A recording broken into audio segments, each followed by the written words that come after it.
everyone! Today we're simply doing my monthly what I read in the month of video, and this is for the month of April. I read 4 books in April and I'm going to discuss all of them with you, and it really was a very woman heavy, I don't want to say woman inspired. There's a lot of women authors this month. In fact, all of them were women authors. And all 4 stories being basically memoirs, stories of what they've been through.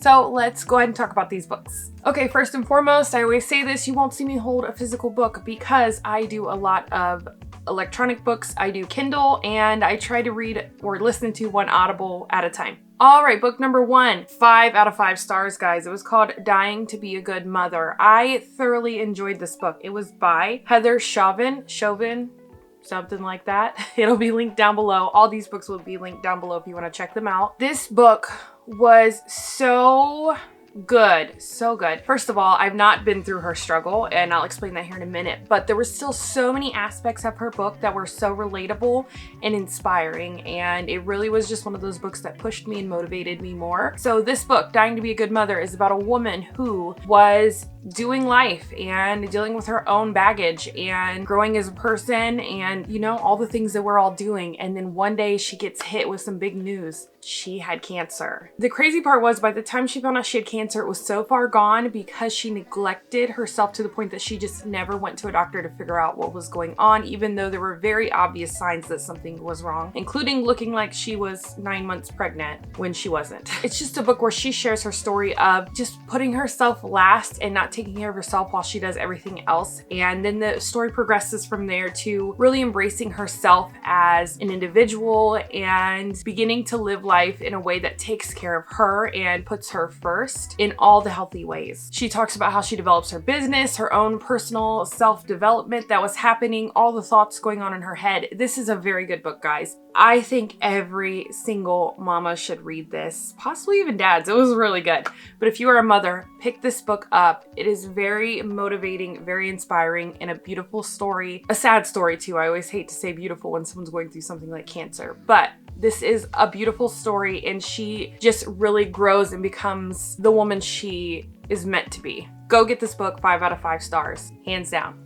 All right, book number 2 that I read is The Love-Centered Parenting, The No-Fail Guide to Launching Your Kids by Crystal Payne. And I give this book a 5 out of 5 stars. It might be a 4 out of 5, depending on how you feel about it. This is a Christian read, just for anybody who likes to know that up front. This is another book where a mother has the self-discovery about how she should be loving her family and becoming more confident in herself as a woman and as a parent.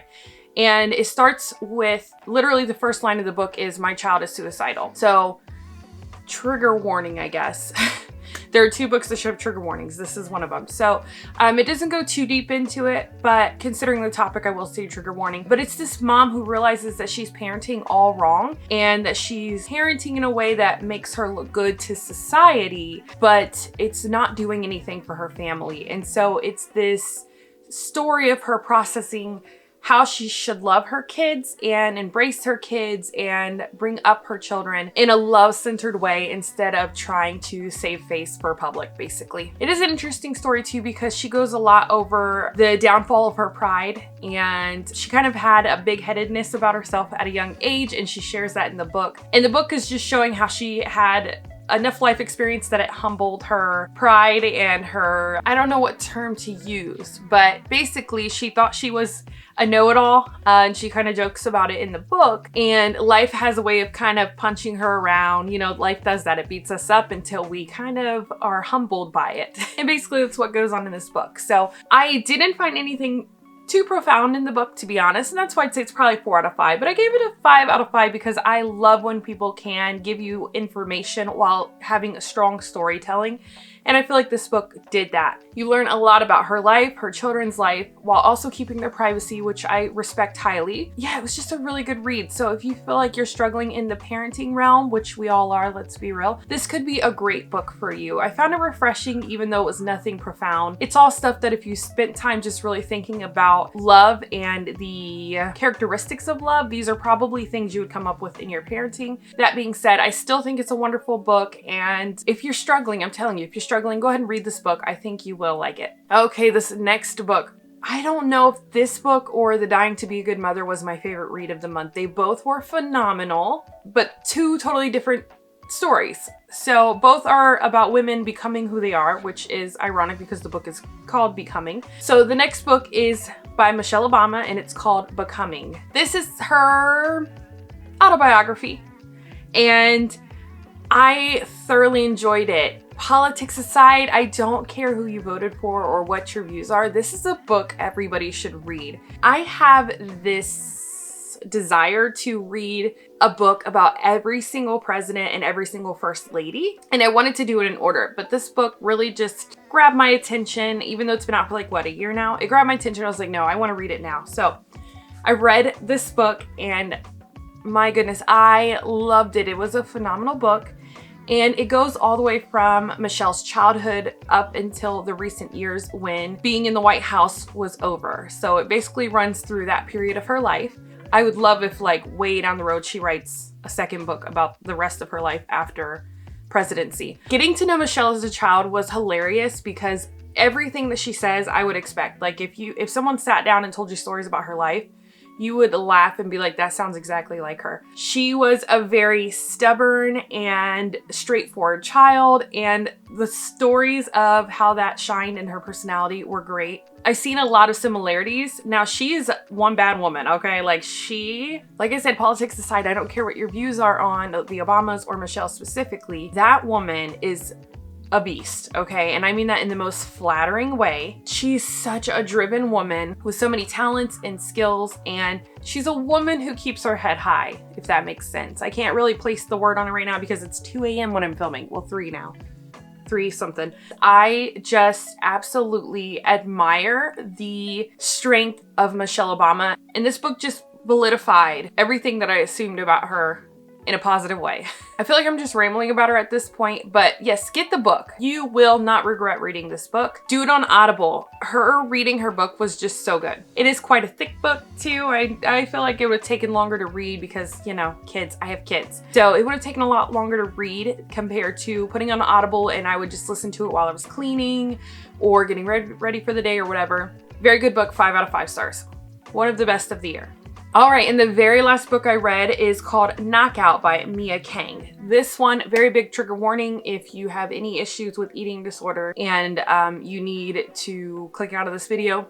Do it now. I went into reading it a little blindly, okay, because it's part of a membership I'm in and I just knew it was the book we were supposed to read.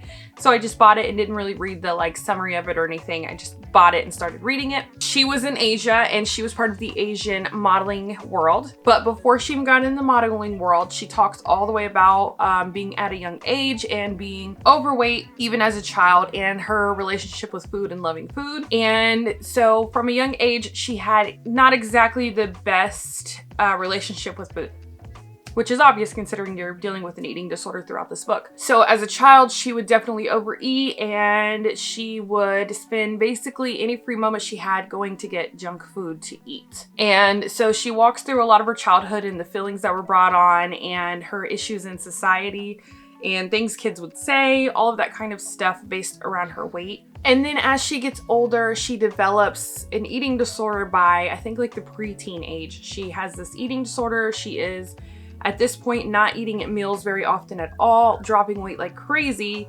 And that's when somebody says, hey, you could be a model. So she goes to a modeling agency to try it out and it works. She begins to pick up modeling jobs and she also starts to touch on the really bad situation in, you know, magazines and all of that about sexualizing children. So she's underage but doing shoots for well-known large brands and dressing very adult-like to do these photo shoots. So she touches on that issue as well. And from there, the story just develops of her eating disorder getting worse between both anorexia and bulimia.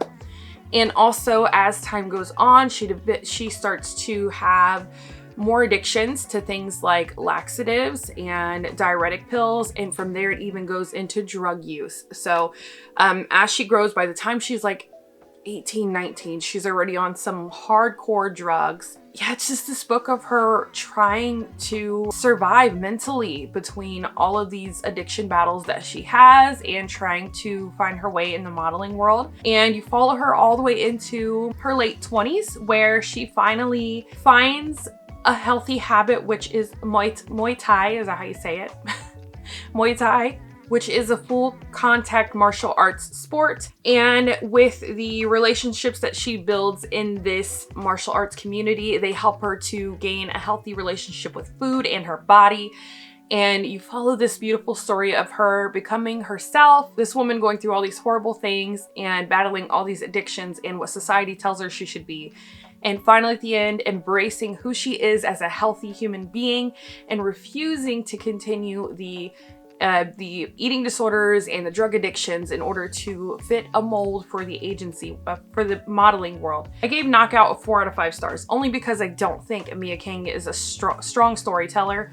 It was written as if she was talking to you, which is fine, but I just don't think writing is her strong point. But I appreciate the story she put out there. I'm glad that she's sharing her story, because there's a lot of little girls and grown women who need to hear this story and may find motivation to develop a healthier lifestyle. So I'm all for it. But personally, I gave it a 4 out of 5 just because the storytelling wasn't there for me. And if you enjoy these type of book videos, just know I'll link it on here somewhere.